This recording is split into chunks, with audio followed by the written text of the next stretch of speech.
Hello दोस्तों, स्वागत है आपका हमारे YouTube channel commerce classes by doctor Satish Kumar Srivastava में। दोस्तों, इस चैनल में हम इनकम टैक्स पढ़ रहे हैं और इस इनकम टैक्स के अंतर्गत हम इनकम फ्रॉम सैलरी पूरी कंप्लीट कर चुके हैं। इसके बाद हमने लास्ट टर्म में रिटायरमेंट भी पढ़ लिया है। आज आपको एक इसके आगे का जो इनकम फ्रॉम टोटल इनकम का एक नया हेड है, इनकम फ्रॉम हाउस प्रॉपर्टी, उसको पढ़ेंगे। इनकम टैक्स के अंतर्गत आय का ये दूसरा स्रोत है। इनकम टैक्स के अंतर्गत आय का ये दूसरा स्रोत है और इस स्रोत के अंतर्गत यदि कोई करदाता या किसी व्यक्ति के पास कोई मकान है जिसको कि वो किराए पर उठा देता है और उस किराए से अगर उसको कोई आय हो रही है तो उस आय को हम इनकम फ्रॉम हाउस प्रॉपर्टी शीर्षक के अंतर्गत कर योग्य मानते हैं। तो आज हम पढ़ेंगे इनकम फ्रॉम हाउस प्रॉपर्टी।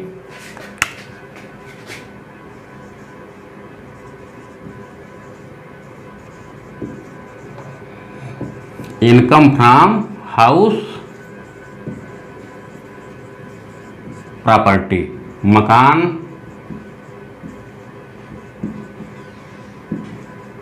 संपत्ति से आय।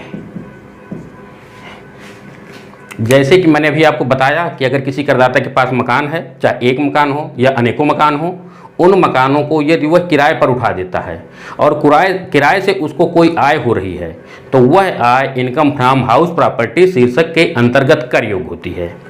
यह इनकम टैक्स के अंतर्गत आय का दूसरा स्रोत है। अभी तक हम इनकम फ्रॉम सैलरी पढ़ रहे थे, वो आय का पहला स्रोत था और ये आय का दूसरा स्रोत है। जैसे कि मैंने आपको बताया था कि इनकम टैक्स के अंतर्गत एक करदाता की आय को 5 भागों में बांटा गया है। उसके आय के जो स्रोत हैं 5 प्रकार के स्रोत हैं: income from salary, income from house property, income from business और profession, income from capital gain और इनकम फ्रॉम अदर सोर्सेज। तो आज जो हम पढ़ रहे हैं इनकम फ्रॉम हाउस प्रॉपर्टी, ये आय का दूसरा स्रोत है, दूसरा हेड है। और अगर किसी करदाता के पास कोई मकान है, एक मकान है या अनेकों मकान हैं, उन मकानों को किराए पर उठा देता है और किराए से उसको जो आय हो रही है वो इनकम फ्रॉम हाउस प्रॉपर्टी इस शीर्षक के अंतर्गत कर योग्य होती है। अब इस हेड में या इस शीर्षक में अनेकों प्रकार के प्रावधान दिए हुए हैं कि कैसे हम किसी करदाता की इनकम फ्रॉम हाउस प्रॉपर्टी से आय निकालते हैं। तो आइए शुरू करते हैं कि इसके अंतर्गत क्या हो सकता है, क्या प्रावधान है, उनको बहुत विस्तार से आज हम डिस्कस करेंगे और डिस्कस करने के बाद इसके जो बहुविकल्पीय प्रश्न होंगे उनको भी हम आपको विस्तार से पढ़ाएंगे। तो चलिए शुरू करते हैं। देखिए, पहले तो हम उस मकान को देखते हैं जो मकान करदाता का पूरे गत वर्ष में किराए पर उठा रहा हो। पूरे गत वर्ष में मकान किराए पर उठा रहा हो। नंबर ए में मकान पूरे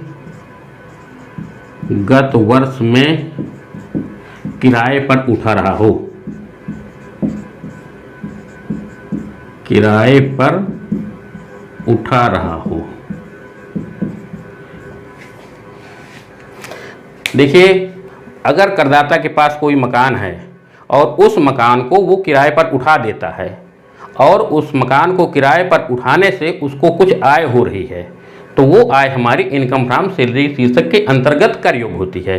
अब हम उसमें देखते हैं इनकम फ्रॉम हाउस प्रॉपर्टी के अंतर्गत एक मकान का जो एनुअल वैल्यू होती है, जो वार्षिक मूल्य होता है, उसी पर टैक्स दिया जाता है। क्या होती है? जो एनुअल वैल्यू होती है, उस एनुअल वैल्यू के आधार पर ही हम मकान की सुविधा का मकान से आय ज्ञात करते हैं, इनकम फ्रॉम हाउस प्रॉपर्टी ज्ञात करते हैं। तो उसके लिए हमको क्या निकालना पड़ेगा? मकान का पहले एनुअल वैल्यू निकालनी पड़ेगी।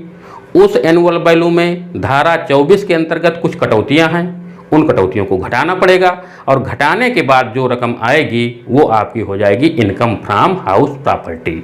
तो ये हम पहला ऐसा मकान देखते हैं जो मकान पूरे साल किराए पर उठा रहा हो। कैसा मकान है? ये मकान हमारा पूरे गत वर्ष में किराए पर उठा रहा हो। अब ये नंबर 1 इसमें आता है, ऐसे मकान जो किराया, जो रेंट कंट्रोल एक्ट के अंतर्गत नहीं आते हैं।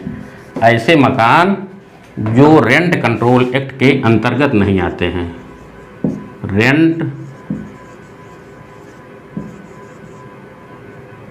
कंट्रोल एक्ट के अंतर्गत नहीं आते हैं।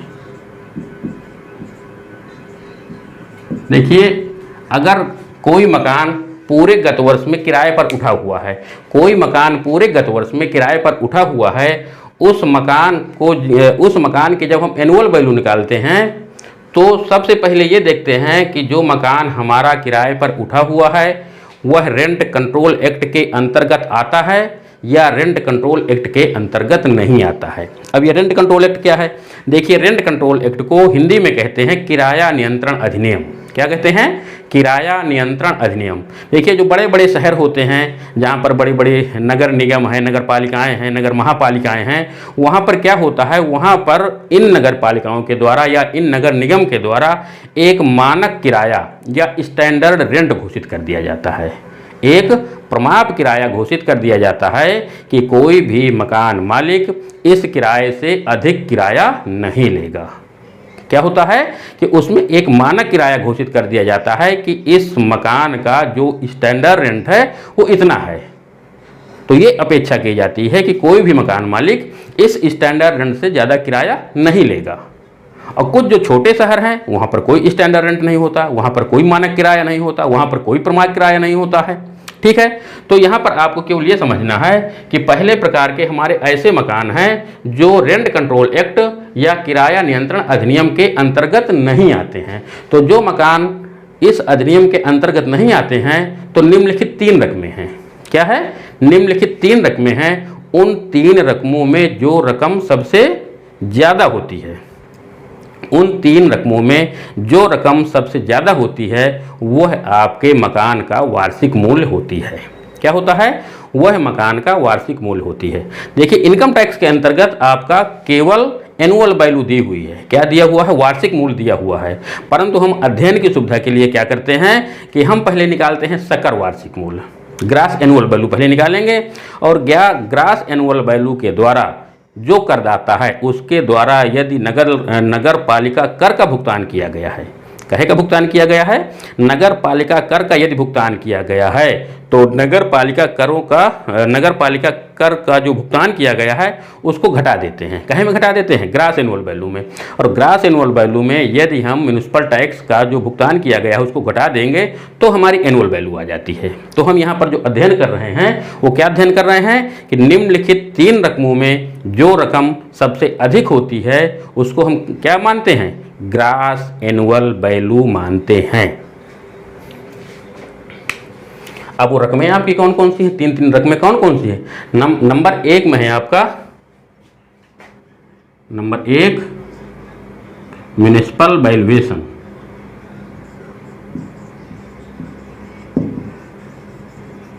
म्युनिसिपल वैल्यूएशन मतलब नगर पालिका मूल्य।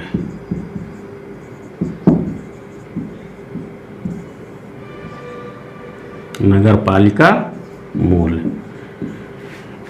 देखिए, जहाँ पर मकान स्थित है वहाँ की जो नगर पालिका है वह एक मूल्य निर्धारित कर देती है, उसको हम नगर पालिका मूल्य कहते हैं। आपके सवाल में ये दिए रहेगा नगर पालिका मूल्य। इस नगर पालिका मूल्य को आप प्रमाप किराया नहीं मानना, आप स्टैंडर्ड रेंट नहीं मानना।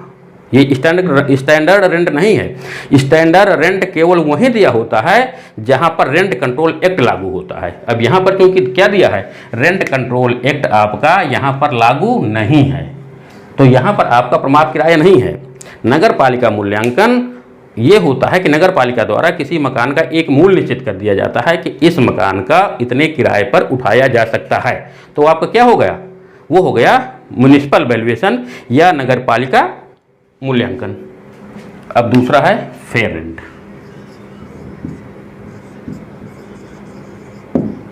फेयर रेंट, इसको हम कहते हैं उचित किराया।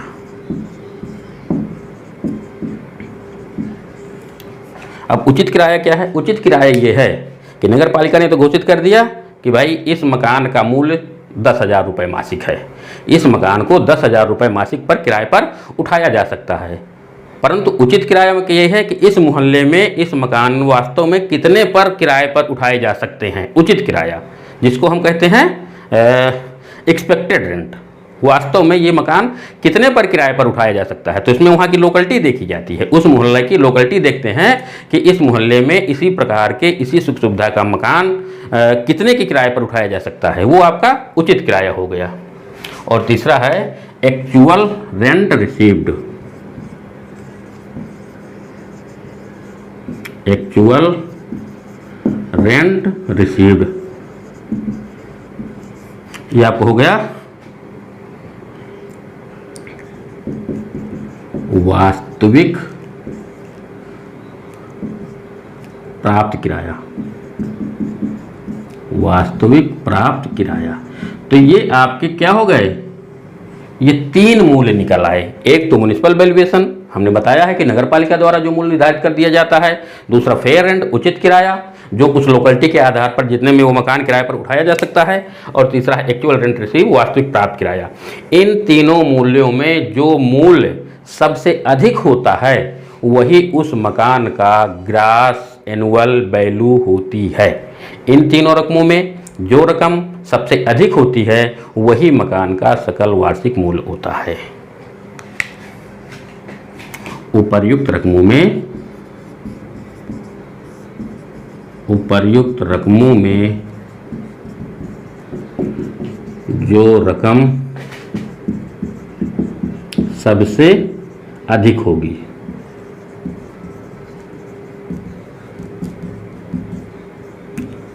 उसे क्या कहेंगे, उसे कहेंगे grass annual value.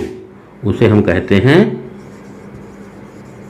Grass annual value. इसको हिंदी में कहते हैं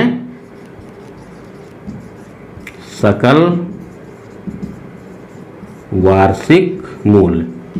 अब क्या करेंगे, मान लीजिए सकल वार्षिक मूल्य आपने निकाल लिया, इसमें हम कर देंगे जो म्युनिसिपल टैक्स होंगे, नगर पालिका कर होंगे, उसको माइनस कर देते हैं। अब इसमें करेंगे लेस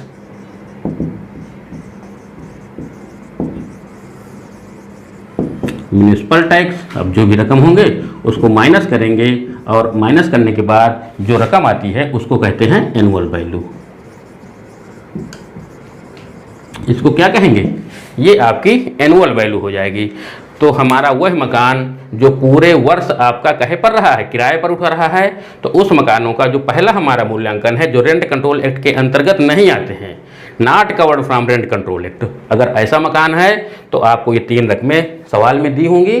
तो तीनों रकमों को देख लेना है, जो रकम सबसे ज़्यादा होगी वही उस मकान की ग्रास एनुअल वैल्यू हो जाएगी। उस ग्रास एनुअल वैल्यू में हम म्युनिसिपल टैक्स घटा देंगे, घटाने के बाद जो रकम आएगी वो आपकी हो जाएगी एनुअल वैल्यू।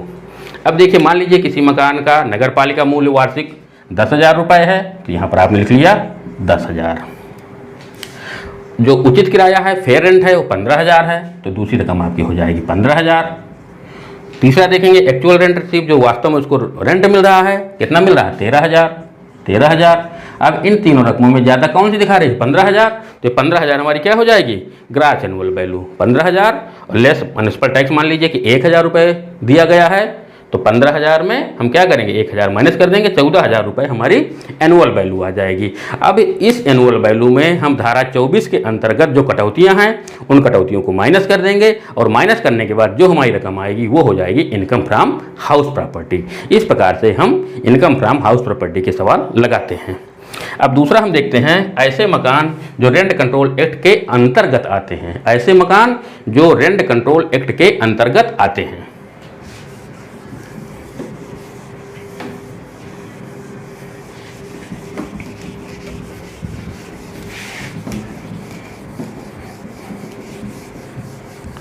ऐसे मकान जो रेंट कंट्रोल एक्ट के अंतर्गत आते हैं। नंबर 2,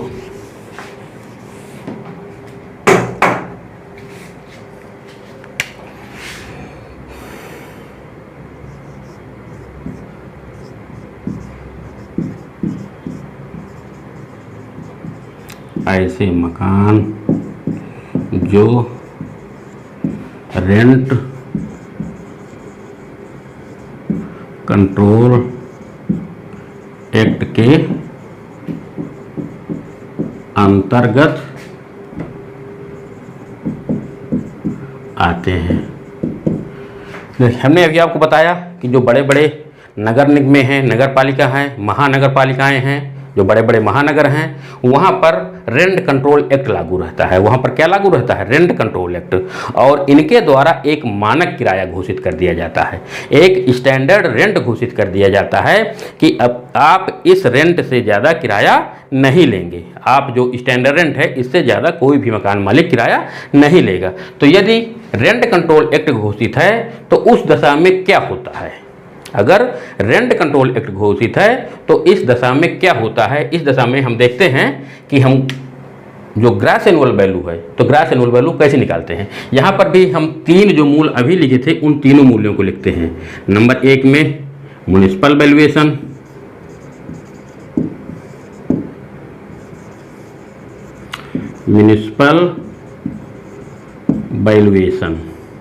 नंबर 2 में लिखते हैं हम फेयर रेंट,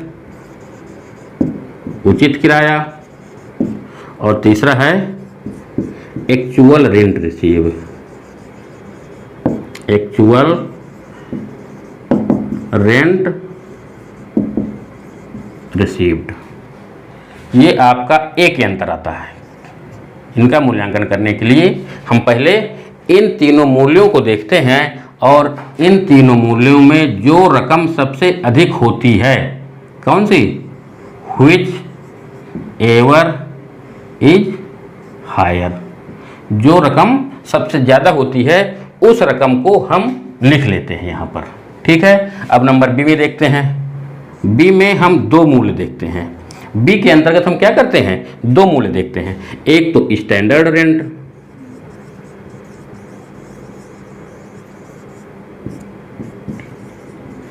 मानक किराया। मानक किराए के लिए हमने भी आपको बताया था कि वहाँ के जहाँ पर नगर महापालिकाएं हैं, जो बड़े बड़े शहर हैं, वहाँ पर एक मानक किराया घोषित कर दिया जाता है। तो यदि मकान ऐसे शहर में स्थित है जहाँ पर रेंट कंट्रोल एक्ट लागू होता है तो वहाँ पर यहाँ पर हमको क्या करना है? ये मानक किराया देख लेना है कि मानक किराया उस मकान का क्या है। नंबर 1 में, बी के अंतर्गत नंबर 1 में हमको क्या देखना है? Standard rent. ये आपका बी के अंतर्गत आता है। और दूसरा मूल्य देखना है actual rent received, actual rent received. अब इन दोनों मूल्यों में जो रकम सबसे ज़्यादा है, व्हिच एवर इज हायर। तो ये आपका निकल आया। इन तीनों मूल्यों में जो रकम सबसे ज़्यादा है यहाँ पर रख देंगे, इन दोनों मूल्यों में जो रकम सबसे ज़्यादा है यहाँ रख देंगे। इसके बाद अब इन दोनों मूल्यों की तुलना करेंगे। क्या करेंगे? इन दोनों मूल्यों की तुलना करेंगे और तुलना करने के बाद जो रकम सबसे कम होगी, which ever is less will be gross annual value.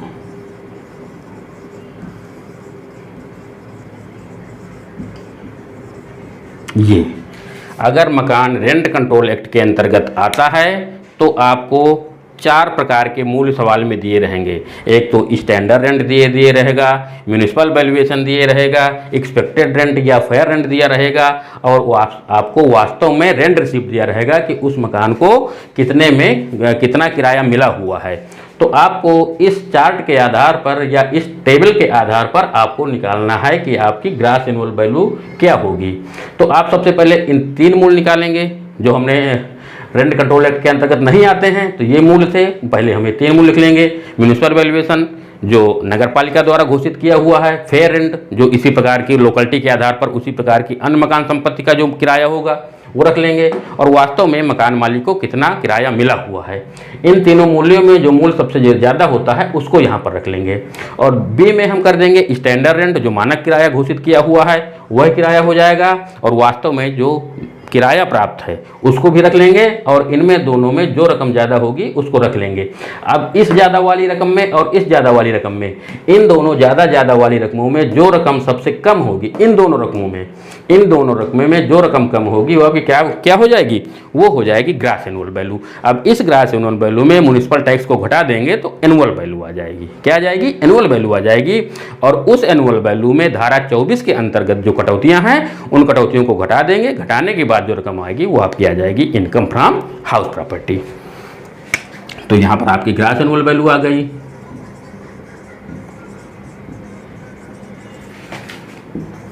Grass annual value आ गई, इसमें लेस कर दीजिए म्युनिसिपल टैक्स और इसको घटाने के बाद जो रकम आ जाएगी वो आपकी हो जाएगी एनुअल वैल्यू। ये तो ये तो आपका ऐसे मकान थे जो किराए पर उठे हुए थे। कैसे मकान थे, जो पूरे गत वर्ष में किराए पर उठे रहे हों। अब हम तो मतलब इसमें हम दो प्रावधान हमने देखे, एक तो ऐसे मकान जो रेंट कंट्रोल एक्ट के अंतर्गत नहीं आते हैं और ऐसे मकान जो रेंट कंट्रोल एक्ट के अंतर्गत आते हैं। इनका हम ग्रास एनुअल वैल्यू या एनुअल वैल्यू कैसे निकालेंगे उनका हमने पूरा। नंबर 2 में ऐसे मकान आते हैं जो किराए पर उठे हैं परंतु गत वर्ष में कुछ समय के लिए खाली रहे हैं। नंबर बी, किराए पर उठे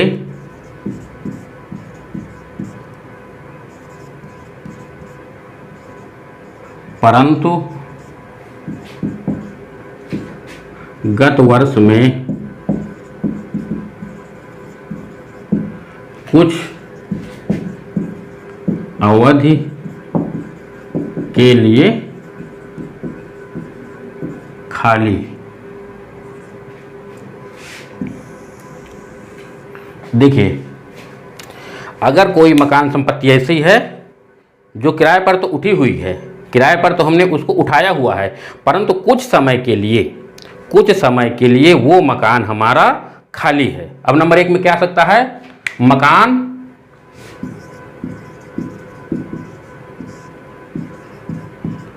पूरे वर्ष खाली रहा हो। यदि कोई ऐसा मकान है जो गत वर्ष में इस वजह से खाली है, अगर कोई मकान ऐसा है जो गत वर्ष में इस वजह से खाली है कि करदाता अपने रोजगार की वजह से या अपने व्यवसाय की वजह से उस मकान में नहीं रह पा रहा है और जहां पर उसका रोजगार है, जहां पर उसका व्यवसाय है, वहां पर रह रहा है।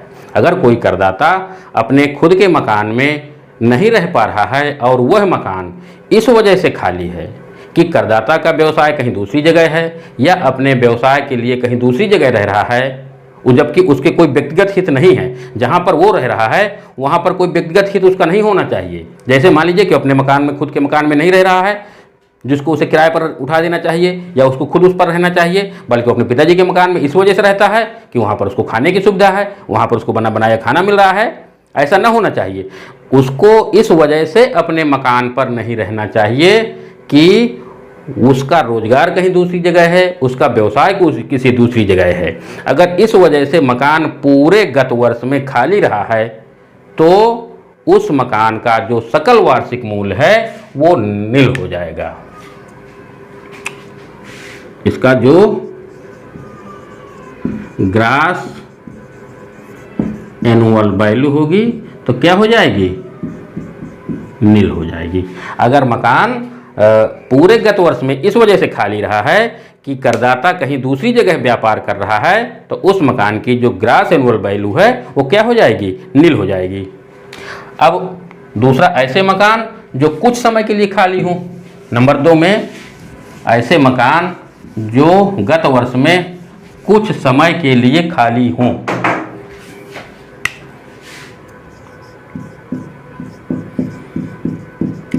वो तो पूरे अवधि के लिए खाली था। अब नंबर 2 में ऐसे मकान जो गत वर्ष में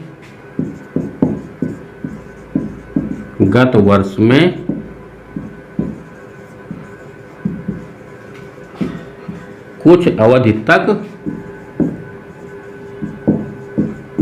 खाली रहे हों। अब देखिए, अब अगर मकान कोई करदाता का है, वो गत वर्ष में पूरे समय तक किराए पर नहीं रहा, बल्कि कुछ समय तक क्या रहा है, खाली रहा है। तो यदि ऐसी कंडीशन है तो पहले ये देखेंगे कि खाली रहने के बाद भी अगर मकान खाली है, अब खाली रहने में अगर गत वर्ष में मकान कुछ समय तक खाली है तो उस खाली रहने में दो कारण रह सकते हैं। एक तो ये कारण हो सकता है कि खाली रहने के बावजूद भी जो प्राप्त किराया है, क्या है, जो प्राप्त किराया है वो अधिक है, सबसे ज़्यादा है। मतलब ये जो आपके फेयर रेंट है, प्राप्त किराया है, वो अधिक है। कैसे अधिक है? आपके जो म्यूनिसिपल वैल्यूएशन है और फेयर रेंट हैं उनसे सबसे यदि ज़्यादा है क्या, प्राप्त किराया, तो एनुअल वैल्यू आपकी क्या हो जाएगी, वास्तव में प्राप्त किराया। नंबर इसमें एक आ जाएगा, नंबर ए, खाली रहने के बाद भी प्राप्त किराए का अधिक होना। यदि मकान खाली भी है, खाली के बाद भी यदि आपका प्राप्त किराया क्या है, वो अधिक है, तो ग्रॉस एनुअल वैल्यू बराबर क्या हो जाएगा, तो ग्रॉस एनुअल वैल्यू आपकी हो जाएगी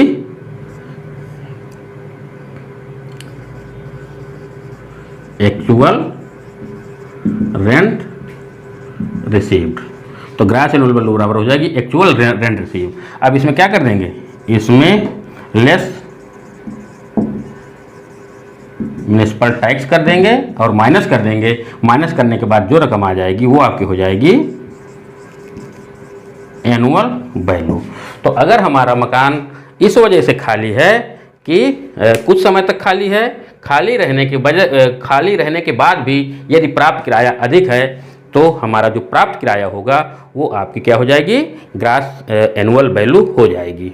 यदि प्राप्त किराया कम होना, प्राप्त किराया कम होना, ये तो आपका तैयार है, प्राप्त किराया अधिक होना। अब नंबर बी में प्राप्त किराया कम होना।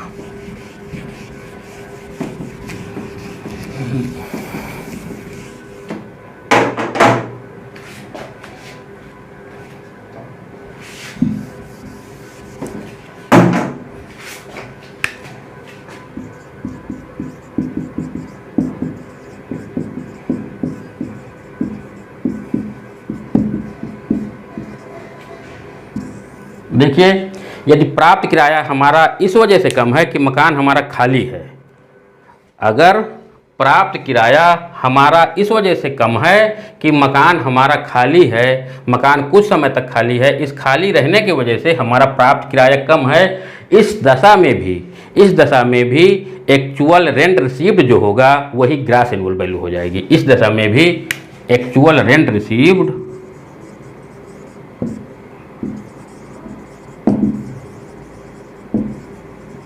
ये क्या हो जाएगी, ये आपकी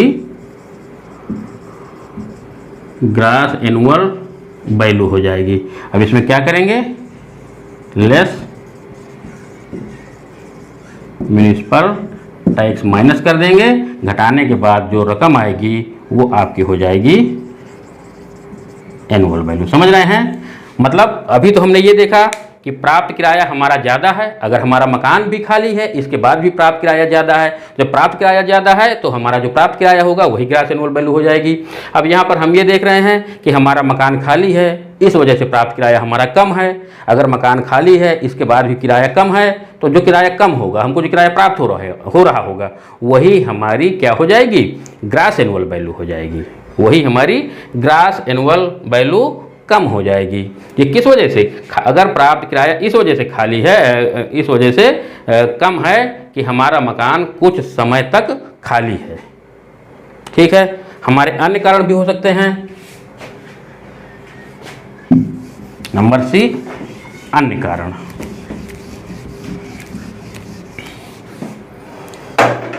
कभी कभी ऐसा भी होता है कि हमारा जो किराया है वो इस वजह से कम है कि हमने कम किराए पर मकान को उठा दिया है। हमारा मकान उठना चाहिए 5,000 का, हमारा कोई परिचित है उससे हम 4,000 रुपये ले रहे हैं। कभी कभी इस वजह से भी हमको कम किराया हो सकता है। अन्य कारण ये हो सकते हैं कि हमारा प्राप्त किराया कम है कि हमने कम किराए पर उठाया हुआ है। दूसरा हो सकता है किसी महीने का हमको किराया नहीं मिला है। अगर ऐसी पोजीशन हो सकती है, माने अन्य कारण, नंबर सी में आ जाएगा अन्य कारण। अन्य कारण में आपका आ जाएगा जैसे कम किराए पर उठाना, मकान को कम किराए पर उठाना।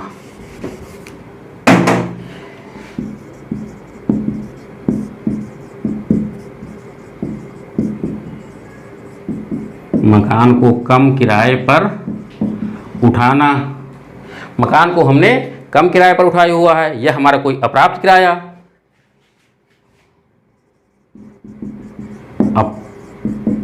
अप्राप्त किराए का होना। अब अप्राप्त किराया क्या है? मान लीजिए कि साल भर कोई किराएदार उसमें रहा मकान पर, और साल भर किराए के बाद उसने 10 महीने का किराया दिया, 10 महीने के बाद उसने 2 महीने का किराया नहीं दिया, 2 महीने किराया नहीं दिया। अब इस वजह से अगर हमारा मकान की जो ग्रॉस एनुअल वैल्यू, उसका जो एक्सपेक्टेड रेंट है या उसका जो रेंट रिसीव्ड है, जो वास्तव में किराया प्राप्त है, इस वजह से कम है कि कोई किराएदार 2 महीने किराया नहीं देता और चला गया, वो भाग गया, इस वजह से भी हमारा जो प्राप्त किराया है वो कम हो सकता है।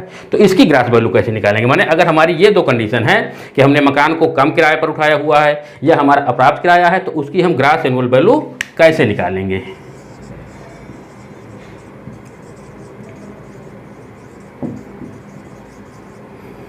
इसकी ग्रॉस एनुअल वैल्यू निकालने के लिए हम सबसे पहले देखते हैं कि उस मकान का एक्सपेक्टेड रेंट कितना है।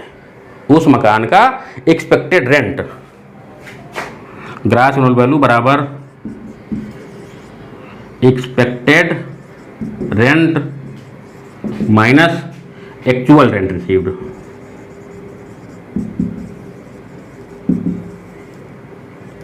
Actual rent received into vacant period.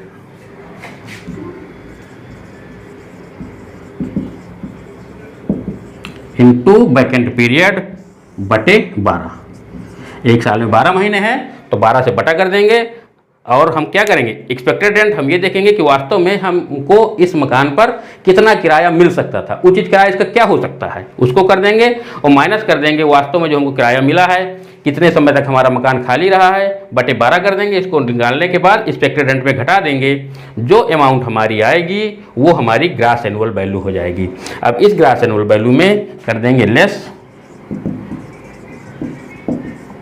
Municipal tax, और म्युनिसिपल टैक्स जो आएगा उसको घटा देंगे, घटाने के बाद जो रकम आएगी वो हमारी हो जाएगी एनुअल वैल्यू। तो दोस्तों इस प्रकार से हम किसी मकान का एनुअल मूल्य निकालते हैं। हमने आपको बताया था कि किसी भी मकान पर इनकम फ्रॉम हाउस प्रॉपर्टी निकालने के लिए हमको सबसे पहले क्या निकालना पड़ेगा? Annual value. अब एनुअल वैल्यू जब हम निकाल लेते हैं, हम इन प्रावधानों के आधार पर एनुअल वैल्यू निकाल लेते हैं। अब एनुअल वैल्यू निकालने के लिए हमको देखना पड़ेगा कि मकान हमारा किराए पर उठा है कि नहीं उठा है, स्वयं के मकान पर आ रहा है, कितने समय तक किराए पर उठा हुआ है, स्टैंडर्ड रेंट क्या है, फेयर रेंट क्या है, एक्चुअल रेंट रिसीव्ड क्या है, म्युनिसिपल वैल्यूएशन क्या है। इन सब के आधार पर हम क्या करेंगे? पहले एनुअल वैल्यू निकाल लेंगे। इस एनुअल वैल्यू में अब हम धारा 24 के अंतर्गत जो कटौतियां हैं उन कटौतियों को माइनस कर देंगे, और कटौतियों को माइनस करने के बाद जो रकम आएगी वो रकम हमारी हो जाएगी इनकम फ्रॉम हाउस प्रॉपर्टी। तो अब हम यहाँ पर देखते हैं कि आपकी जो एनुअल वैल्यू है उसमें कौन कौन सी कटौतियाँ धारा 24 के अंतर्गत स्वीकृत हैं। तो अब आते हैं कटौतियाँ या डिडक्शन।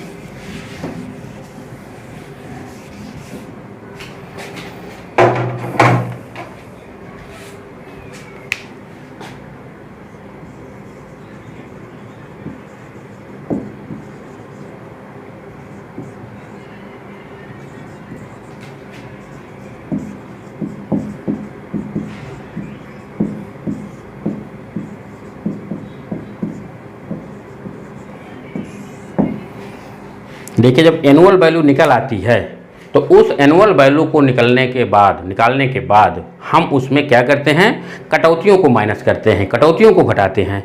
तो कटौतियाँ हमारी जो सबसे पहली है वो है वैधानिक कटौती या स्टैट्यूटरी डिडक्शन धारा 24। धारा 24 के अंतर्गत जो हमारी वैधानिक कटौती है तो वो नंबर 1 में आती है, स्टैट्यूटरी डिडक्शन।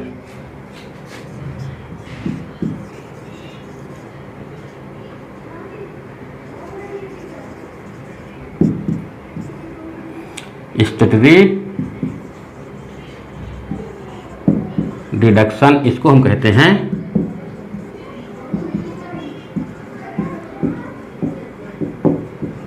वैधानिक कटौती। देखिए वैधानिक कटौती क्या है, ये वैधानिक कटौती प्रत्येक प्रकार के मकान पर हर करदाता को मिलती है। प्रत्येक करदाता को वैधानिक कटौती मिलती है, बशर्ते उस मकान को किराए पर उठा हुआ होना चाहिए। और ये वैधानिक कटौती क्यों मिलती है? वैधानिक कटौती इसलिए मिलती है कि अगर किसी करदाता को अपने मकान की मरम्मत करना है, उसकी पुताई करवाना है या उसकी साज सज्जा पर कुछ व्यय करना है, माने ये माना जाता है कि मकान पर कुछ न कुछ प्रतिवर्ष व्यय होता रहता है।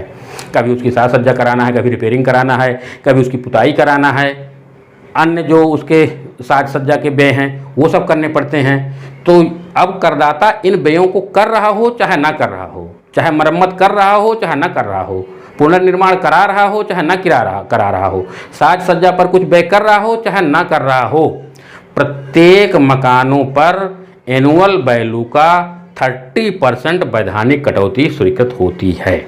माने प्रत्येक सवाल में आपको वैधानिक कटौती के रूप में 30% स्वीकृत होती है। ये कटौती कितनी स्वीकृत होती है?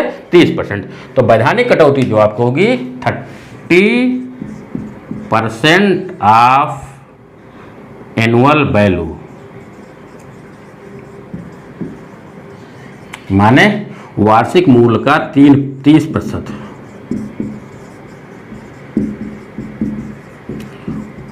वार्षिक मूल्य का 30% ये प्रत्येक मकानों पर स्वीकृत होती है। करदाता चाहे मरम्मत कराए चाहे न कराए, पुताई कराए चाहे न कराए, उसकी रिपेयरिंग कराए चाहे न कराए, ये प्रत्येक करदाता की दशा में स्वीकृत होता है। और कितना स्वीकृत होता है?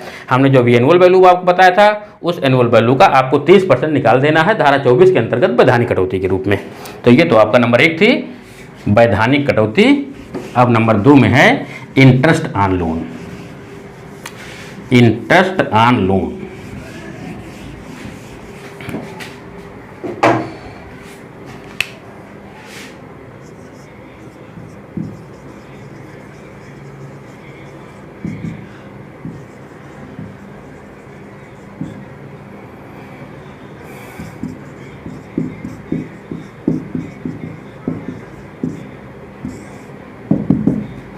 देखिए interest on loan, interest on loan का मतलब है ऋण पर ब्याज। अभी ऋण पर ब्याज क्या है? ऋण पर ब्याज ये है कि अगर किसी करदाता ने किसी मकान को बनवाने के लिए, खरीदने के लिए, मरम्मत के लिए या पुनर्निर्माण के लिए किसी व्यक्ति से या किसी संस्था से अगर उसने कोई ऋण लिया हुआ है, कोई लोन लिया हुआ है, तो उस ऋण का जो ब्याज होगा वह ब्याज भी धारा 24 के अंतर्गत कटौती योग्य होता है। समझ लीजिए कि यदि किसी मकान संपत्ति को बनाने के लिए, किसी मकान संपत्ति से हमारा मतलब ये है कि जिस मकान संपत्ति का हम इनकम फ्रॉम हाउस प्रॉपर्टी ज्ञात कर रहे हैं, जिस मकान के हम हाउस प्रॉपर्टी ज्ञात कर रहे हैं या जिस मकान की वैल्यू हम निकाल रहे हैं, उस मकान को बनवाने के लिए, खरीदने के लिए, क्रय करने के लिए, मरम्मत के लिए या उसके पुनर्निर्माण के लिए करदाता ने कोई ऋण लिया हुआ है, तो उस ऋण के जो ब्याज दे रहा होगा, उस ऋण पर जो ब्याज लग रहा होगा, वह ब्याज पूरी तरह से कटौती योग्य होता है। किस दशा में? यदि मकान किराए पर उठा हुआ है। किराए पर जो मकान उठा हुआ है तो प्रतिवर्ष उस पर जो ब्याज लगना है वह कटौती योग्य होता है, परंतु उसी ऋण पर ब्याज कटौती योग्य होता है जो मकान के मरम्मत के लिए लिया गया है, मकान के निर्माण के लिए लिया गया है, मकान को क्रय करने के लिए लिया गया है, मकान के पुनर्निर्माण के लिए लिया गया है, वही मकान, वही लोन कटौती योग्य होता है। परंतु यदि आपने लोन अन्य पर्पज से लिया है, जैसे आपको अपनी लड़की की शादी करना है, आपको कुछ और चीज़ क्रय करना है, इसके लिए अगर आपने ऋण लिया हुआ है तो उसका ब्याज कटौती योग्य नहीं होगा, बल्कि मकान को खरीदने, बनवाने, मरम्मत कराने के लिए, पुनर्निर्माण कराने के लिए अगर आपने कोई ऋण लिया है तो पूरा ऋण, उसका जो ब्याज होगा, ब्याज के ऋण की में जो ब्याज की रकम होगी वो पूरी कटौती योग्य होती है। अब यहाँ पर हमको ये देखना है कि मकान यदि करदाता स्वयं के रहने के लिए प्रयोग कर रहा है, करदाता यदि मकान स्वयं के रहने के लिए प्रयोग कर रहा है तो उस संबंध में इंटरेस्ट ऑन लोन का क्या नियम है। यदि करदाता ने किराए पर उठाया हुआ है तो उस इंटरेस्ट ऑन लोन का क्या प्रावधान है, इसके विषय में थोड़ा सा आपको बताना है। यहाँ पर हमने आपको बताया कि दो प्रकार के मकान हैं। एक तो वो मकान जो करदाता स्वयं के रहने के लिए प्रयोग कर रहा है, उसके दशा में इंटरेस्ट ऑन लोन का क्या प्रावधान है। एक तो वो मकान जो करदाता ने किराए पर उठाया हुआ है, उस मकान पर इंटरेस्ट ऑन लोन का क्या है। तो सबसे पहले स्वयं में इंटरेस्ट ऑन लोन के अंतर्गत नंबर ए, स्वयं प्रयुक्त हेतु मकान। नंबर ए, स्वयं प्रयोग हेतु मकान।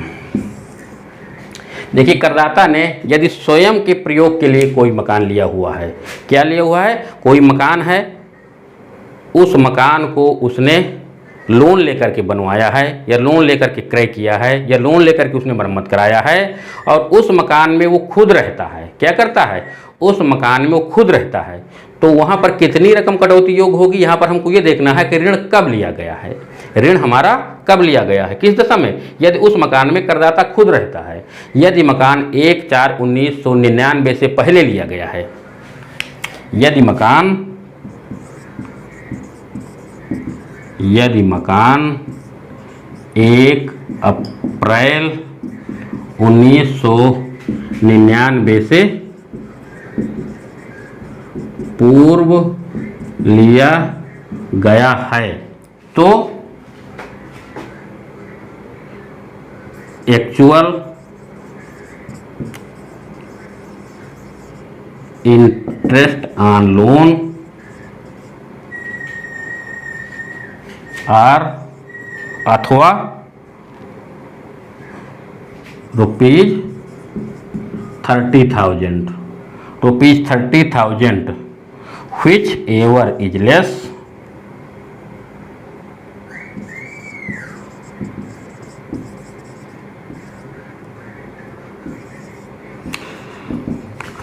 ever is less will be deductible।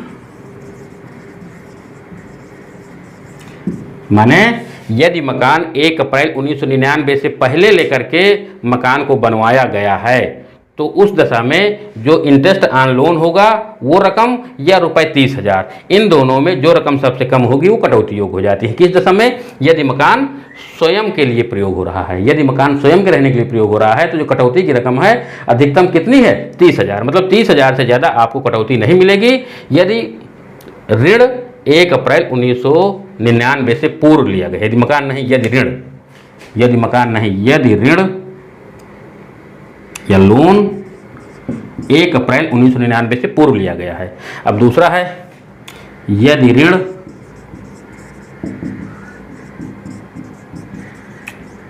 1 अप्रैल 1999 को या इसके बाद लिया गया है,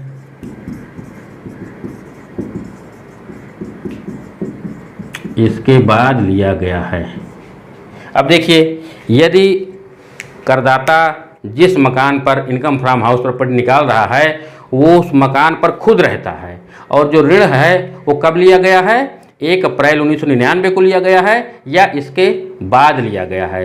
तो यदि इसके बाद लिया गया है तो कितना कर मुक्त होगा, वहाँ पर आपका 2 लाख तक अधिकतम कर मुक्त हो जाता है। ऋण की जो मैक्सिमम अमाउंट है कितनी है, मैक्सिमम अमाउंट 2 लाख।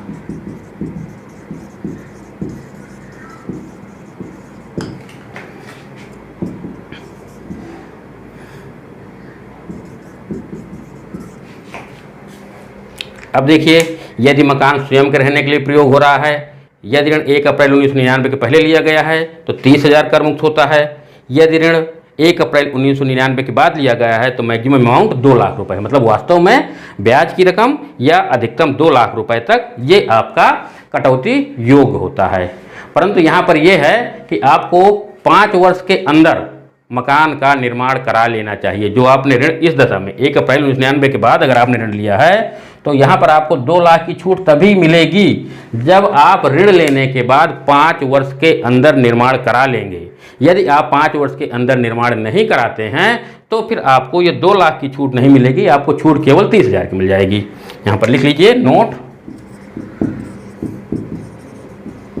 अगर ऋण लेने के बाद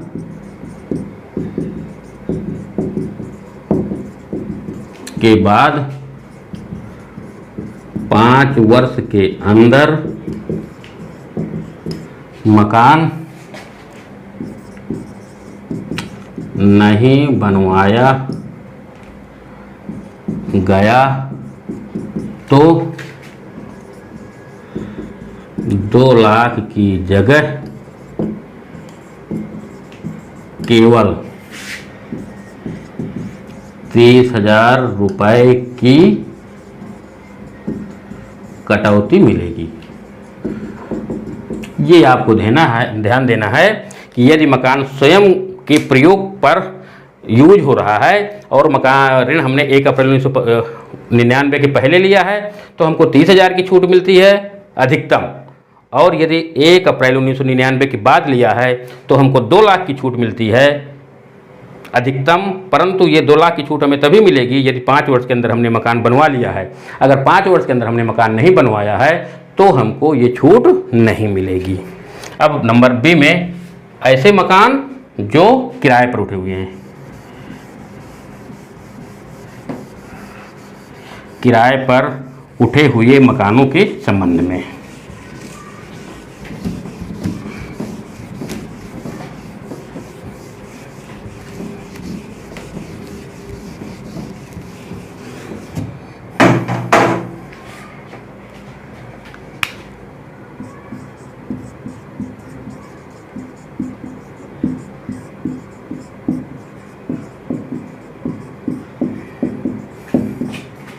किराए पर उठाए गए मकान के संबंध में, देखिए मकान यदि किराए पर उठा दिया गया है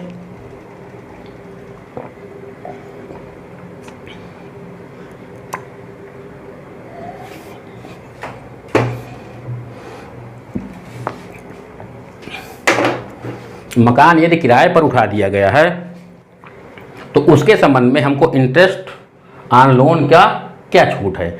अगर मकान किराए पर उठाया गया है तो प्रतिवर्ष उसका जो ब्याज लगता है, प्रतिवर्ष उसका जो ब्याज लगता है वो क्या होता है, ब्याज की वास्तविक रकम प्रतिवर्ष आपकी कटौती योग्य हो जाएगी। मान लीजिए कि आपने 10 लाख का लोन लिया हुआ है, उस 10 लाख पर आपको 1 लाख रुपए प्रतिवर्ष ब्याज देना पड़ रहा है। उस 10 लाख पर आपको 1 लाख रुपए प्रतिवर्ष ब्याज देना पड़ रहा है। तो जब तक आपने उस लोन को नहीं चुकाया है, जब तक आपने उस लोन को नहीं चुकाया है तो तब तक आपको 1 लाख रुपए की कटौती मिलती रहेगी इंटरेस्ट ऑन लोन के संबंध में। तो नंबर 1 है प्रतिवर्ष ब्याज, प्रतिवर्ष ब्याज। जो प्रतिवर्ष ब्याज लगा है तो वास्तविक रकम कटौती योग्य होती है, वास्तविक रकम कटौती योग्य है।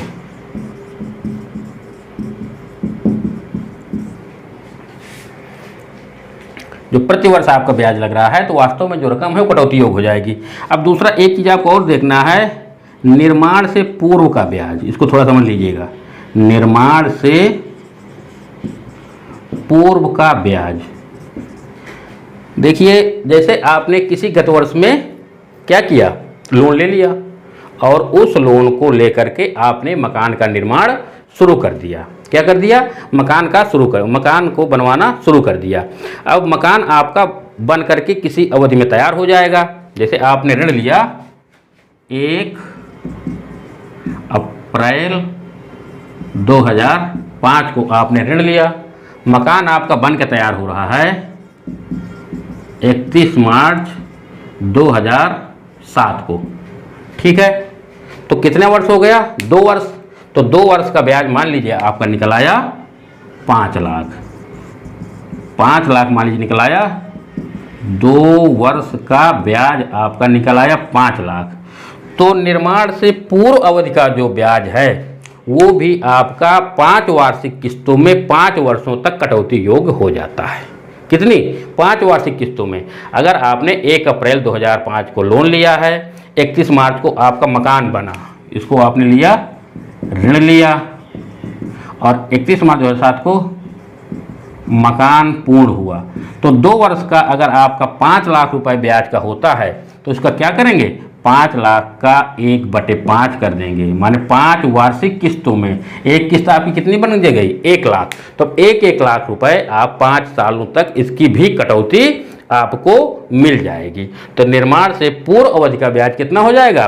5 वार्षिक किस्तों में लिया जाता है। निर्माण से पूर्व अवधि का जो ब्याज है तो 5 वार्षिक किस्तों में कटौती योग्य है। तो ये आपका था इंटरेस्ट ऑन लोन का प्रावधान। इंटरेस्ट ऑन लोन मेन यही था, हमारे ऐसे मकान जो स्वयं के यूज पर प्रयोग हो रहे हैं, जिसमें करदाता खुद रहता है। तो यदि मकान 1 अप्रैल 1999 के पहले लिया गया है तो 30,000 की छूट मिल जाएगी। यदि लोन 1 अप्रैल 1999 को या इसके बाद लिया गया है तो 2 लाख की छूट मिल जाएगी। यदि आपने किराए पर उठा दिया है तो जितना भी ब्याज लग रहा होगा प्रतिवर्ष वो आपको कटौती योग्य हो जाएगा। अगर आपके मकान बनने के पहले का कोई ब्याज है उसको भी 1/5 आपका क्या हो जाएगा? कटौती योग्य हो जाएगा। तो धारा 24 के अंतर्गत केवल यही 2 प्रकार की कटौतियां थी, एक तो वैधानिक कटौती और दूसरा था आपका इंटरेस्ट ऑन लोन या ऋण पर ब्याज की कटौती। ये कटौतियां भी हम आपको विस्तार से बता चुके हैं। अब हमारा इनकम फ्रॉम हाउस प्रॉपर्टी का जो मेन प्रावधान थे कि किस प्रकार से हम किसी मकान संपत्ति का एनुअल वैल्यू निकालेंगे, तो पहले हमको ग्रास एनुअल वैल्यू निकालना है। ग्रास एनुअल वैल्यू में फिर हम क्या करेंगे? म्युनिसिपल टैक्स घटा देंगे, एनुअल वैल्यू आ जाएगी। उस एनुअल वैल्यू में हम 2 प्रकार की कटौतियां घटा देंगे, एक तो स्टैट्यूटरी डिडक्शन और दूसरा आपका इंटरेस्ट ऑन लोन। धारा 24 की ये दोनों कटौतियां घटाने के बाद जो हमारी रकम आती है वो होती है जो आय का दूसरा स्रोत है, जो इनकम का सेकंड हेड है, इनकम फ्रॉम हाउस प्रॉपर्टी, वो हमारी इनकम फ्रॉम हाउस प्रॉपर्टी ज्ञात हो जाती है। अब आपको बताना है MCQ। बच्चों ये कुछ आपके बहुविकल्पीय प्रश्न हैं जो आपके इनकम फ्रॉम हाउस प्रॉपर्टी से रिलेटेड हैं। जैसा कि अभी हमने आपको पूरा विस्तार से इसकी जो थ्योरी थी वो बता दिया है। पुनः एक बार इनकम फ्रॉम हाउस प्रॉपर्टी के सवाल लगाने के पहले सबसे पहले आपको क्या निकालना पड़ेगा? एनुअल वैल्यू निकालना है। और एनुअल वैल्यू निकालने के लिए हम ग्रास एनुअल वैल्यू सबसे पहले निकालते हैं। ग्रास एनुअल वैल्यू में हम देखते हैं जो अनेकों प्रकार का रेंट दिया हुआ है, जैसे नगर पालिका मूल्यांकन है, फेयर रेंट दिया हुआ है, एक्सपेक्टेड रेंट, अगर रेंट कंट्रोल एक्ट के अंतर्गत मकान आता है तो आपका स्टैंडर्ड रेंट भी दिया होगा, रेंट रिसीव्ड दिया है। इनके आधार पर इन सभी जो अनेकों प्रकार के किराया दिए हुए हैं उनके आधार पर हम ग्रास एनुअल वैल्यू निकाल लेते हैं। अब उस ग्रास एनुअल वैल्यू में जो नगर पालिका कर दिए हुए हैं, म्युनिसिपल टैक्स दिए हुए हैं, उन नगर पालिका कर को घटा दिया जाता है। अब इस नगर पालिका कर के संबंध में एक बात आपको ये बताना है कि अगर नगर पालिका कर आपके परसेंटेज में दिए हुए हैं कि नगर पालिका कर मूल्यांकन का 10% है, तो ये जो परसेंटेज दिया रहता है इसको हमेशा हम नगर पालिका मूल्यांकन का 10% निकालते हैं। जो नगर पालिका मूल्यांकन होता है कि नगर पालिका ने मान लीजिए किसी मकान का मूल्यांकन 1 लाख किया हुआ है तो उसका हमको 10% निकालना है। अगर दिया हुआ है कि 5% नगर पालिका कर लगता है तो हमको नगर पालिका मूल्यांकन पर ही वो 5% निकालना है। मतलब जो नगर पालिका कर यदि रकम में दिए हुए हैं तो ठीक है, अगर रकम में नहीं दिया है, परसेंटेज में दिया हुआ है, तो नगर पालिका मूल्यांकन जो दिया हुआ है उसी में परसेंटेज निकाल लेते हैं और ग्रास एनुअल वैल्यू में नगर पालिका कर को घटा देते हैं, फिर हमारी आ जाती है एनुअल वैल्यू। अब उस एनुअल वैल्यू में हम क्या करते हैं, जो धारा 24 के अंतर्गत कटौतियां हैं, 2 प्रकार की कटौती है। एक तो वैधानिक कटौती जो कि एनुअल वैल्यू का 30% है और दूसरा इंटरेस्ट ऑन लोन ऋण पर ब्याज। तो ये दोनों कटौतियां घटा देते हैं। घटाने के बाद जो रकम आती है वो आपका हो जाता है इनकम फ्रॉम हाउस प्रॉपर्टी या taxable house property, taxable income from house property. तो ये हम आपको विस्तार से भी बता चुके हैं। अब कुछ इसके MCQ क्वेश्चन देखने हैं। तो ये कुछ MC क्वेश्चन दिए हुए हैं, आइए इनको हल करते हैं। देखिए आपको पहला प्रश्न दिया हुआ है, आपका जो पहला प्रश्न दिया हुआ है, मकान संपत्ति से आय की गणना करते समय ब्याज को छोड़कर अन्य व्ययों के संबंध में कटौती है। मकान संपत्ति से आय की गणना करते समय ब्याज को छोड़कर अन्य व्ययों के संबंध में कटौती है।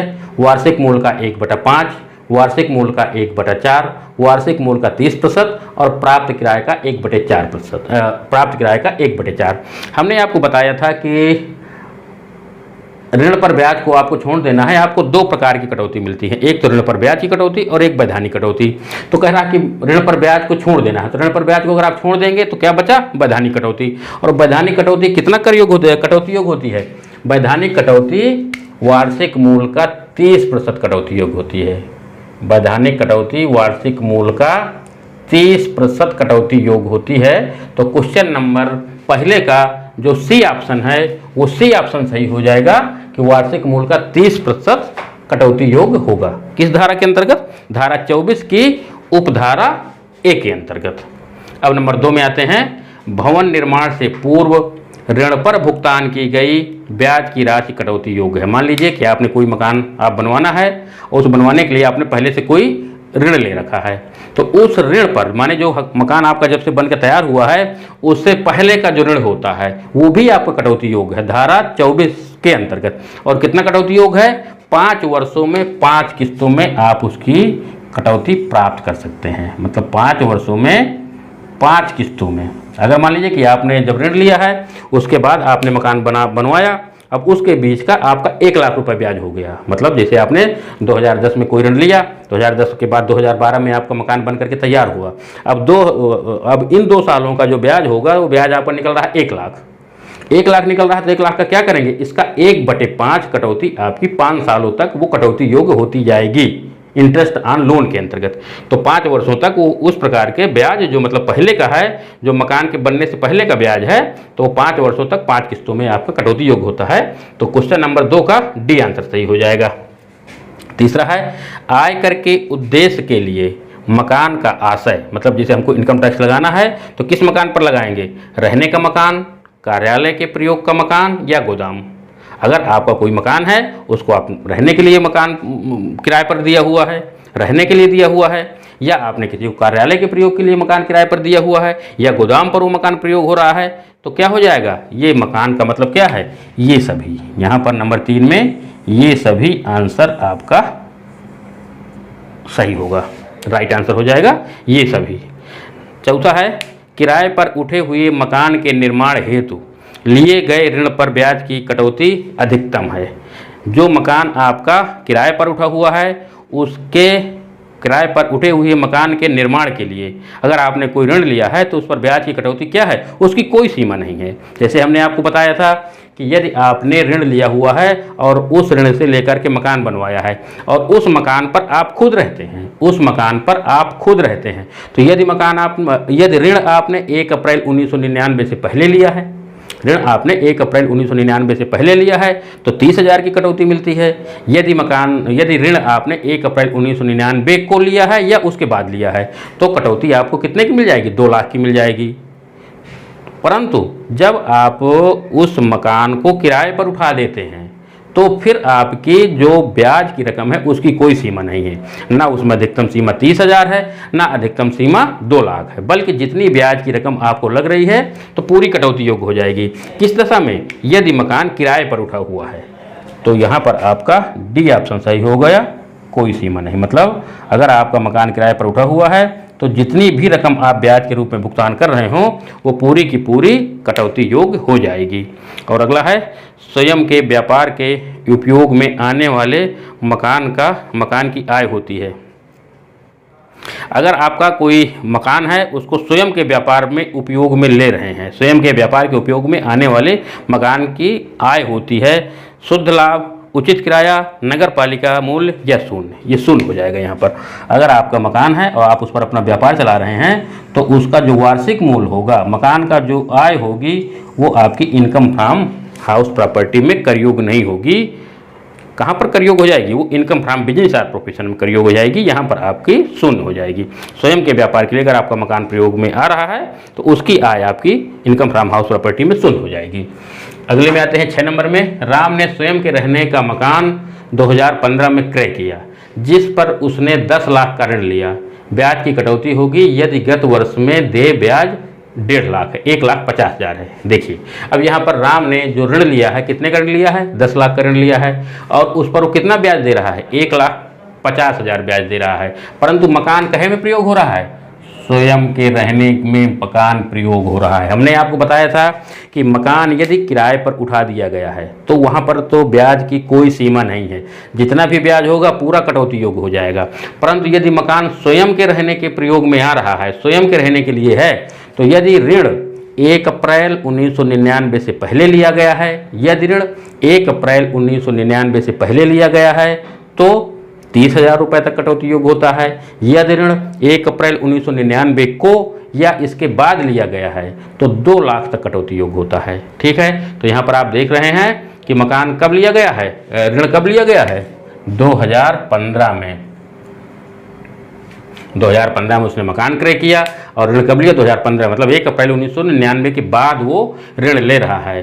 तो कितना कटौती योग्य हो जाएगा, अधिकतम 2 लाख, परंतु वास्तव में कितना ब्याज है, देय ब्याज 1.5 लाख है। तो यहाँ पर कितना कटौती योग्य हो जाएगा, 2 लाख, या वास्तव में जो ब्याज की रकम होगी अधिकतम 2 लाख तक है, तो यहाँ पर कितनी रकम है, 1.5 लाख, तो आपका 1.5 लाख सी आंसर सही हो जाएगा।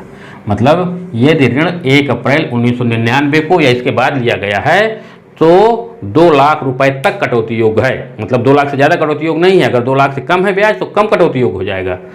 तो 2 लाख रुपए या वास्तव में देय ब्याज, दोनों में जो रकम कम होती है वो कटौती योग्य होती है। तो यहाँ पर 1.5 लाख है तो 1.5 लाख आपका कटौती योग्य हो जाएगा। स्वयं के रहने के मकान का वार्षिक मूल्य होता है। अगला सवाल है आपका 7वां, स्वयं के रहने के मकान का वार्षिक मूल्य होता है नगरपालिका मूल्यांकन, बी उचित किराया, सी शून्य और डी मानक किराया। माने अगर कोई मकान अपने खुद का यूज पर आ रहा है तो उसका जो वार्षिक मूल्य होता है वो नील होता है, माने शून्य होता है। तो 7वें का आपका सी आंसर सही है। अगर स्वयं के रहने वाला मकान है तो उसकी एनुअल वैल्यू क्या होती है, एनुअल वैल्यू उसकी नील होती है यदि स्वयं के रहने पर है। और यदि मकान आपने किराए पर उठा दिया है तो फिर आपको देखना पड़ेगा रेंट कंट्रोल एक्ट के अंतर्गत आता है कि नहीं आता है। अगर रेंट कंट्रोल एक्ट के अंतर्गत आता है तो फिर नगर पालिका मूल्यांकन, फेयर रेंट या एक्चुअल रेंट रिसीव, इन तीनों में जो रकम ज़्यादा होगी वो मकान का मूल्य होगा। यदि मकान हमारा ऐसे शहर में आता है जहाँ रेंट कंट्रोल एक्ट लागू है, वहाँ पर आपको देखना पड़ेगा प्रावधानों के आधार पर। परंतु यदि मकान स्वयं के यूज पर आ रहा है, खुद उसमें किराए मकान मालिक रह रहा है या स्वयं करदाता खुद अपने मकान में रह रहा है, तो वहां पर जो एनुअल वैल्यू हो जाएगी वो नील हो जाती है। कौन सी मकान संपत्ति की आय कर योग्य नहीं है, ऐसा कौन सा मकान है जिसकी आय कर योग्य नहीं होती है। फार्म हाउस, ये आपका कर योग्य नहीं है। अगर कोई आपका खेतों के पास कोई मकान है, वहाँ पर आपने कृषि कार्य से संबंधित यूज होता है या उसको आपने किराए में दे दिया है कृषि कार्य से संबंधित, तो आपका कटौती हो, मतलब उस पर आपको टैक्स नहीं देना है, वो इनकम फ्रॉम हाउस प्रॉपर्टी में नहीं आएगा। राजा महाराजाओं के जो महल हैं वो भी आपके इनकम फ्रॉम हाउस प्रॉपर्टी के अंतर्गत नहीं आते हैं। व्यापारिक भवन है वो भी आपको यहाँ कटौती योग हो जाएगा, क्योंकि वो व्यापारिक भवन है तो इनकम फ्रॉम बिजनेस में उसकी आय कटौती कर योग हो जाती है। इसका मतलब है ये तीनों भवन आपके इनकम फ्रॉम हाउस प्रॉपर्टी के अंतर्गत नहीं आते। तो आंसर आपका कौन सही हो जाएगा, 8वें का डी आंसर सही हो जाएगा कि ये सभी मकान आपके इनकम फ्रॉम हाउस प्रॉपर्टी के अंतर्गत नहीं आते हैं। फार्म हाउस भी नहीं आता है, राजा का महल भी नहीं आता है, या व्यापारिक भवन है, या आपके इनकम फ्रॉम हाउस प्रॉपर्टी के अंतर्गत नहीं आते हैं। अगला है, एक मकान का वार्षिक मूल्य 40,000 है, धारा 24A के अंतर्गत वैधानिक कटौती होगी। हमने आपको बताया था कि एनुअल वैल्यू पर धारा 24 के अंतर्गत आपको कटौतियाँ दी जाती हैं, और कटौतियाँ 2 प्रकार की होती हैं, एक तो वैधानिक कटौती और एक इंटरेस्ट ऑन लोन। अब वो पूछ रहा है कि धारा 24A के अंतर्गत वैधानिक कटौती कितनी होती है। वैधानिक कटौती आप जानते हैं कितनी होती है, 30% होती है। कहे कि एनुअल वैल्यू का 30%। अब यहाँ पर आपकी एनुअल वैल्यू कितनी है, 40,000, तो 40,000 का 30% आप निकाल लीजिए। 40,000 का 30% तो कितना हो जाएगा, 12,000। माने जो आपकी वैधानिक कटौती मिले कितने की मिल जाएगी, 12,000 की। तो यहाँ पर 12,000 सी में दिया हुआ है। इसका मतलब है कि सी आपका आंसर सही है। क्वेश्चन नंबर 9 का सी आंसर सही है कि 40,000 अगर किसी सवाल का वार्षिक मूल्य है तो उसका 30% आपको वैधानिक कटौती मिल जाएगी, और 40,000 का 30% होता है 12,000, तो नंबर सी में 12,000 दिया हुआ है, तो सी आंसर आपका सही हो जाएगा। और लास्ट आपका MCQ क्वेश्चन है, मकान संपत्ति से आय शीर्षक के अंतर्गत आय गणना का आधार होता है। मतलब जब हम इनकम फ्रॉम हाउस प्रॉपर्टी का सवाल लगाते हैं तो जो हम टैक्स की गणना करते हैं, आय की गणना करते हैं, तो कहे पर करते हैं, नगर पालिका मूल्य पर करते हैं कि प्राप्त किराया पर करते हैं या मानक किराए पर करते हैं या वार्षिक मूल्य पर करते हैं। हमने आपको बताया था कि इनकम फ्रॉम हाउस प्रॉपर्टी के लिए हम सबसे पहले एनुअल वैल्यू निकालते हैं, उस एनुअल वैल्यू में हम कटौतियाँ घटा देते हैं, कटौती घटाने के बाद फिर हमारा आ जाता है इनकम फ्रॉम हाउस प्रॉपर्टी। तो यहाँ पर आंसर आपका सही हो जाएगा डी, वार्षिक मूल्य। वार्षिक मूल्य। क्वेश्चन नंबर 10, मकान संपत्ति से आय शीर्षक के अंतर्गत आय गणना का आधार क्या होता है? एनुअल वैल्यू होती है, वार्षिक मूल्य होता है, प्राप्त किराया और नगर पालिका मूल्य, मानक किराया। इनके आधार पर तो हम देखते हैं कि इन जो हमारे पॉइंट दिए हुए हैं, प्राप्त किराया कितना है, नगर पालिका मूल्यांकन कितना है या स्टैंडर्ड रेंट कितना है, इनके आधार पर हम एनुअल वैल्यू की गणना करते हैं। परंतु जहाँ पर आय की गणना का आधार आता है कि हाउस प्रॉपर्टी के अंतर्गत जो हमको आय निकालनी है, कहे पर निकालनी है, वो नगर पालिका मूल्यांकन पर नहीं निकालते या प्राप्त किराए पर नहीं निकालते, बल्कि वो कहे पर निकालते हैं, एनुअल वैल्यू पर निकालते हैं। तो इस प्रकार हमारा जो लास्ट क्वेश्चन नंबर 10 था उसका आंसर आपका डी सही था, वार्षिक मूल्य। तो बच्चों ये हमारे प्रश्न थे, MCQ क्वेश्चन थे, बहुविकल्पीय प्रश्न थे जो इनकम फ्रॉम हाउस प्रॉपर्टी से रिलेटेड है। तो इस प्रकार आपने देखा कि हमने हाउस प्रॉपर्टी का जो चैप्टर था पूरा हमने आपको विस्तार से सभी प्रावधान बता दिए हैं, किस प्रकार आपको एनुअल वैल्यू निकालनी है, उसके पहले आपको किस प्रकार से ग्रास एनुअल वैल्यू निकालनी है, फिर टैक्स घटाना है, इसके बाद फिर आपकी एनुअल वैल्यू आ जाएगी, उस एनुअल वैल्यू में से आपको कौन कौन सी कटौतियाँ घटानी है, वो कटौतियाँ भी हमने आपको विस्तार से बता दिया है, और जो आपके इंपॉर्टेंट बहुविकल्पी प्रश्न थे वो भी आपको बता दिया है। आप कृपया कमेंट बॉक्स में हमें ये जरूर बताइए कमेंट करके कि आपको ये सेशन कैसा लगा। सबसे बड़ा दुख ये रहता है कि आप लोगों के कमेंट्स नहीं आते हैं। आप कृपया हमारा जो भी वीडियो देखें उस पर आप कमेंट्स जरूर करें, क्योंकि कमेंट्स अगर आप लोग करते हैं तो हमको उससे ये पता चल जाता है कि हमको अपना वीडियो कैसे बनाना है, लड़के क्या चाहते हैं, क्या आपके समझ में नहीं आ रहा है वो भी आप हमसे पूछ सकते हैं। और उन बच्चों के लिए जो पहली बार हमारे इस चैनल पर आए हैं, कृपया सबसे पहले वो हमारे इस चैनल को सब्सक्राइब कर लें, जिससे कि हमारे जितने भी वीडियो हैं वो वीडियो आपको मिल जाएं। आप commerce classes by doctor Satish Kumar Srivastava के नाम से आप यूट्यूब में सर्च कर सकते हैं, वहाँ पर आपको हमारे सभी वीडियो जो भी इनकम टैक्स के हैं, लगभग 8-10 वीडियो हैं, वो सभी आपको वहाँ पर मिल जाएंगे। तो सबसे पहले जो नए हैं, जो हमारे चैनल में पहली बार आए हैं, वो कृपया सबसे पहले हमारे चैनल को सब्सक्राइब कर लें और अपने दोस्तों में ज़रूर शेयर करें, क्योंकि परीक्षा का ज़्यादा समय नहीं बचा। हम ज़्यादा कोशिश कर रहे हैं कि ज़्यादा समय लेकर के आपको पूरा सिलेबस पूरा करें। मैं पुनः एक बार आपसे कहता हूं कि आपके इनकम टैक्स का मैं ज़्यादा से ज़्यादा सिलेबस आपके परीक्षाओं के पहले तक पूरा खत्म कर दूंगा। बस उसके लिए आपको आना है, हमारे चैनल पर आना है और आपको वीडियो देखना है। हमने आपको ये भी बताया है कि आपको पूरा डिस्कस देखना है, और हमारे जो MCQ क्वेश्चन हैं उनके आप स्क्रीनशॉट ले लिया करिए। स्क्रीनशॉट लेने के बाद फिर आप जब परीक्षाएं हो उसके एक दिन पहले जो हर चैप्टर के जो स्क्रीनशॉट है उनको इकट्ठा कर लीजिए और उसको देखिए। इस प्रकार देख करके आपको पता चल जाएगा कि पहले का सी सही है, दूसरे का डी सही है, ये दूसरा अगर समझ में नहीं आ रहा कि डी क्यों सही नहीं है, तो आप पीछे कर करके हमारे जो वीडियो है उसको पीछे करके आप देख लीजिए, वहाँ पर हमने आपको पूरा डिस्कस किया होगा, वहाँ से आपको समझ में आ जाएगा।